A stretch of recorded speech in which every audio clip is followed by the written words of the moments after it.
yéen a baaxoo daal di ànd nag ak la première chaîne de télévision digitale du Sénégal di li nga xam ne que moo di la 5 TV Sénégal seen matinale commencé comme tout le matin c'est un plaisir qu'on se retrouve partager liker parvenir live bi ñi nga xam tam ñoo xaar jotagul di fu seen daal di wala mën a topp si li nga xam ne que moo di waxtaan wi si nu mu gën a yaatoo exactement suñu ay ponk li si nar a gën a fës bokk na si départ yi nga xam ni itam ñu ngi commencé ko daal di noter exactement yenn say apériste si li nga xam ne que moo di ay fonction publique fii Sénégal des na ko daal di faram-fàccee den daal di kii itam si ki nga xam ne que moo di Fadilou Keita moom ki nga xam ne que moo di Fadilou nag kàddu yi nga xam ne kii woon na ko daal di koy jëmale si ki nga xam ne que moo di peut-être mentoram di Ousmane Sonko mu daal di suscité exactement polémique exactement si toile bi den daal di yegg si itam si dossier Mame Mbaye Niang man ni ko relance waat neen boobu dañ nga xam ne que moo di dossier ay enquêtes yu approfondi tëj nañ ko allant dans sens daal di fexe ba daal di war a mën a leeral boobu li nga xam ne que moo di dossier ak la nga xam ni itam mooy daal di tourner si ginnaaw den daal di yegg si grosse décision bi nga xam itam Ousmane Sonko jël na ko sur les bases militaires yi nga xam ni itam ñoo nekkoon fii si Sénégal les bases militaires étrangers den daal di yegg si itam si la sortie justement de Barthélémy Diaz Barth nag moom encore une fois mi ngi accusé ki nga xam ne que moo di Ousmane Sonko ces révélations assurent dans quelques instants et nous allons démarrer sans doute Arfan si mbiru ki nga xam ne que moo di Mame Mbaye Niang nag mbiram boobu ba tey mi ngi am li nga xam ne que moo di ay rebondissement allant dans ce sens benn rebondissement am na si di nga xam ne que moo di le programme Prodac mbokk yi jàppale ni itam benn ko expertise bu yaatu dénk su daal di amalaat ñu daal di war a mën a leeral contour boobu di li nga xam ne que moo di rapport ginnaaw rek ba mu daal di joteelee ki nga xam ne que moo di Ousmane Sonko si kanam yoon ak wàllu yoonal à la dernière minute nag mbokk yi jàpp ni itam le juge d'instruction financier dans le cadre de l'affaire Prodac dafa daal di ordonner benn ko expertise pour daal di clarifier exactement maanaam daal di leeral les soupçons de malversation concernant les contrats et les prix pratiqués maanaam contrat yi ak njëg li nga xam ni itam moo daal di nekk si miro li nga xam ne que moo di Prodac bi jàpp ni itam à la dernière minute le juge d'instruction ordonné na benn ko li nga xam ne que moo di expertise allant dans ce sens expert bi nga xam ni itam jël nañ ko di ki nga xam ne que moo di Abdoulaye Dramé il a été désigné pour cette mission avec 4 objectifs principaux maanaam ñeent bëgg-bëgg benn bi mooy ñu daal di vérifier la conformité des activités des entreprises impliquées au contrat signé bokk na si ñu daal di examiner les diligences effectuées pour l'acheminement des équipements, analyser les factures payées et comparer les prix facturé avec les tarifs du marché boobu dañu xam ne que moo di expertise dinañ ko daal di réaliser fii ak 60 jours mu daal di intervenir dans une affaire boo xam ne itam moo daal di conduire tey jii l'inculpation bu détention bu ki nga xam ne que moo di Ibrahima Cissé ak ki nga xam ne que moo di Mamina Daffé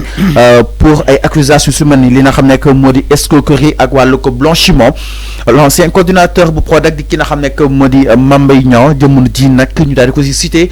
alors dans ce sens waaye li nga xam ne que moo di instruction bi nag mën na daal di évoluer à tout moment par rapport ak wàllu wunu mel donc nag dénk nañ ko ki nga xam ne que moo di expert Abdoulaye Dramé dina daal di saytu njëg yi nañu joxe marché yi nañu joxe itam li nga xam ne que moo di contrat yi maxam yi itam équipement yu ñu commandé woon jot nañ si waaw wala déet ak aussi facture yi nga xam ni itam fay nañ ko daal di koy comparer ak facture yi war a nekk si marché bi donc nag bépp pour wàllug li nga xam ne que moo di yokkute si wàllu prix dina ko daal di saytu exactement alors avant nga yàggoon dénoncé boobu di dossier mu yàgg la tenir li nga xam ne que moo di à cœur aujourd'hui peut-être ñi ngi waat si beneen pas boobu di li nga xam ne que moo di dossier Prodac dans 60 jours Abdoulaye Dramé dina war a mën a xam exactement qu'est-ce qu'il en est réellement naka na ko daal di jàngatee ak rebondissement yi nga xam ni itam am na si allant dans ce sens. oui c'est tout à fait normal c'est un dossier boo xamante ne ba léegi leeral guñu ko à la l'antenne des Sénégalais parce que Sénégalais bëgg nañu xam lan moo xewee ci Prodac boobu parce que ça fait un moment. ñu ngi wàcc le dossier de Prodac même Ousmane Sonko quand il était dans l'opposition et waa PASTEF donc ñu bëri dans l'opposition ci jamono boobu il parlait de ce dossier Prodac tey bu ñu nekkee au pouvoir ñi yaakaar ni que peut-être dinañu gën a leeral dossier boobu parce que c'est un dossier aussi qui a marqué le Sénégal. Il faut que ngeen xam ko. Le dossier Prodac fait partie des dossiers qui ont marqué ce pays. Parce que bokk na ci les dossiers yoo xamante ne dafa andi violence donc préélectorale ou bien violence ci comment dirais-je ci kuje gi parce que bu ñu fàttalikoo tuuti Mame Mbaye Niang porté woon na plainte Ousmane Sonko ci dossier boobu Prodac. Déjà même parler de ce rapport même si ñoom dañu nekkoon ci jamono boobu dîner sénégalais pré-rapport moo amoon mais c'est pas un rapport alors tey si le mais par la suite le Mame Mbaye Niang ni rapport am na avant muy génn réew mi non boobu fekkee moom perdre na pouvoir bi moo tax mu reconnaître ni que rapport am na mais auparavant waa Macky Sall ak ñoom Mame Mbaye Niang il parlait d'un pré-rapport c'est pas un rapport alors tey dëggal nañu ko effectivement ni rapport bi am na keroog ba mu Ousmane Sonko taxawee ne rapport bu ñu ma doon nëbb mu ngi ne sama table. booba léegi on suit l'évolution de ce rapport de Prodac même si teewoon na fii ñu mel ni Mamina Daffé ak Ibrahima jàppoon nañu leen fii yóbbu nañu leen kaso à base de ce dossier de Prodac mais ba léegi leeragul sénégalais yi parce que quand on parle aussi de Prodac Fallou Mame Mbaye Niang moo nekkoon l'ancien ministre de la jeunesse. ci jamono Prodac le dossier là quand on signait le dossier de Prodac c'est Mame Mbaye Niang qui l'avait signé donc les Mamina Daffé ak Ibrahima yi ñu ñuy jàpp ni ñoom dañ nekkoon ci ay département lañ nekkoon mais ndey billi gi le ministère ou bien le ministre c'était Mame Mbaye Niang mais enfin Mame Mbaye Niang nee na loolu benn démembrement la woon si ministère am parce que moo doon gérer ministère bu ndek wàllu jeunesse Prodac ñëw nekk benn démembrement si biir li nga xam ne que moo di jeunesse concrètement jàpp na ni Prodac aussi amoon na ay responsables ya fa nekkoon et tant d'autres donc en quoi la responsabilité de Mame Mbaye Niang pourrait être impliquée sur ce dossier. Mame Mbaye Niang il était le ministre de la jeunesse s'il y a un contrat okay. Un contrat qui a été signé entre la société Green 2000 et l'État du Sénégal jaarale ko par Loc Afrique tey ñu ngi wax ci l'entreprise Tida est-ce que yaa ngi dégg tey le procureur financier lu mu bëgg dafa ne l'entreprise Tida dañuy vérifier ba xam ndax dafa am affiliation dafa am affiliation moment buñ koy jox buñ koy dënk donc liggéey boobu est-ce que entreprise yooyu lu mel ni entreprise Tida société boobu Tida ak yeneen société yi lëkkaloo yi doon liggéey ci Prodac bi est-ce que am nañu affiliation bi est-ce que normalement société yooyu la ñu war a jox liggéey bi loolu la procureur bi bëgg a xam loolu la autorité judiciaire yi loolu la ñu bëgg a xam loolu la ARMP bëgg a xam loolu la Cour des comptes bëgg a xam loolu la que yeneen bëgg a xam ba ñëw ba ci sénégalais lambda bi loolu la bëgg a xam ndax ku ñu jox contrat bi bu ñu toppoon ci yëf yi le code des marchés publics est-ce que moom war naa gagner le marché. est-ce que marché Prodac bi defuñu ko ci yaama neex. mooy maanaam diw xariti diw moo ma boole ak diw loolu mooy yaama neex. donc loolu yëpp les autorités judiciaires bëgg nañu xam yëf yi nu mu demee. est-ce que respecté nañu le code des marchés est-ce que def nañu appel à candidature moment bu ñuy signé ci le rapport de Prodac boobu entreprise yi yu ko gagné est-ce que appel à candidature la woon est-ce que lancé nañu le marché ba entreprise yooyu candidaté ñu weññi ubbi dossier yi ñu ne entreprise yi nii ñoo gagné est-ce que loolu am na. c'est ça la question il faut se poser les vraies questions. Okay. Donc quand on parle de détournement au niveau du Prodac on ne dit pas que Mame Mbaye Niang moo détourné on ne dit pas ça c'est dañu ne arsenal de dossiers yoo xamante ne le code des marchés dafa am lu mu wax quand on a un marché référentiel ba ñuy attribuer à une société il faut respecter le code des marchés publics lu mu wax mais est-ce que loolu respecté nañu ko c'est voilà les interrogations que les gens se posent aujourd'hui mais c'est pas diw sàcc na lii et aussi leneen li am tamit ñu ne dañuy vérifier ndax am na surfacturation parce que la surfacturation aussi bu leen fàtte ni que luubal xaalis il s'agit pas nga jël sa loxo dugal ko ci comment dirais-je dugal ko ci kees gi nga jël xaalis bi dugal sa poche du loolu mooy luubal xaalis nit mën naa luubal xaalis ci surfacturation mooy maanaam lu jar fukk nga ne ñaari fukk la jar lu jar 50 francs nga ne 100 francs la jar lu jar 100 francs nga ne 300 la jar loolu mooy surfacturation loolu dafay may nit xaalis bu illégal nit dina am xaalis ci loolu ci te dafa illégal surfacturation loolu tamit ñu ne dinañ ko xoolaat ci le Prodac ndax amul surfacturation parce que ñoom Mamina Daffé ñuy jàpp nii ci ay surfacturation lañ leen jàpp falsification de relevé falsification de reçu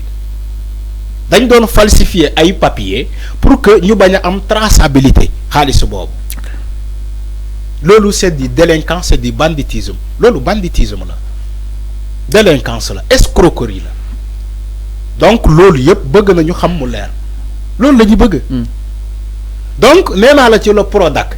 ils ont même créé une cellule d'orientation au niveau du Prodac ci cellule d'orientation boobu ñu ko composé ñoom xam nañu leen les autorités là xam nañu leen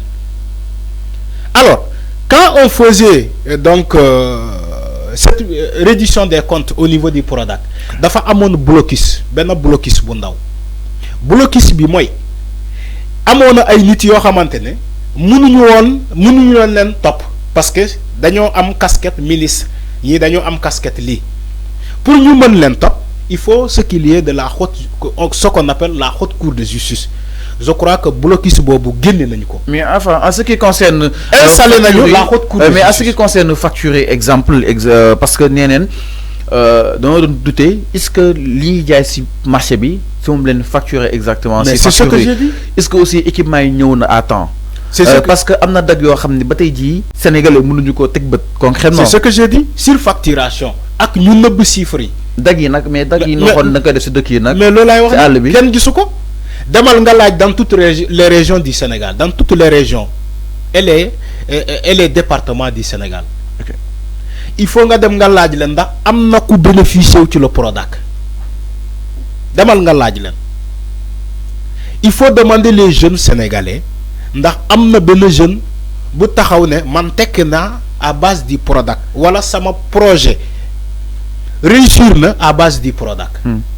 amul même les membres de APR dañ leen doon jox financement ñu jël financement bi gàddaay jël dem Nicaragua. dañ leen doon jox financement bi parce que waa Benno Bokk Yaakaar lañu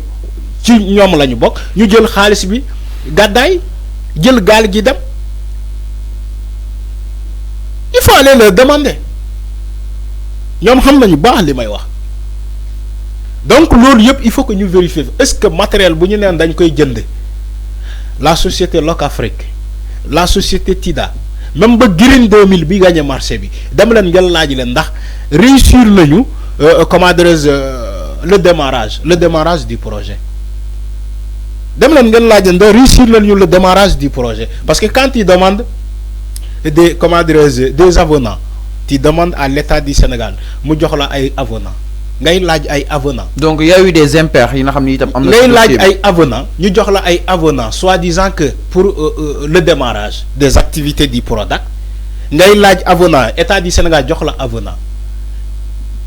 ngay laaj des fonds de démarrage ñu jox la des fonds de démarrage boobu ba léegi yow mënoo fexe ba démarrer ci le Prodac il faut aller demander Prodac bi fan lañ ko signaler ci dans toutes les 11 régions du Sénégal fan la ñu signaler ni que Prodac ñëw na fii am na fii sànc na fi dara. alors si ce n'est que dans la forme on parlait du Prodac mais est-ce que dans le fond il y avait des exécutions du Prodac. Pourtant xaalis génn na État du Sénégal joxe na xaalis pour les fonds de démarrage du Prodac ana xaalis bi fu mu jaar ñi moom la ñuy laaj fan la xaalis boobu jaar ñan ñoo ko jël ñan ñoo ko encaissé pour acheter du matériel est-ce que ce matériel là ñëw na est-ce que les chiffres qu'ils ont annoncés est-ce que chiffres yooyu ñoo am. C'est des interrogations. Alors c'est clair. Donc loolu la les nouvelles autorités judiciaires loolu ñu bëgg xam ci Prodac bi. alors mi non exactement Alphonse c'est clair par rapport ak li nga xam ne que moo di les chiffres yi nga xam ni itam ñu ko doon avancé autour boobu da nga xam ne que moo di Prodac jàppee ni itam pour le moment ki nga xam ne que moo di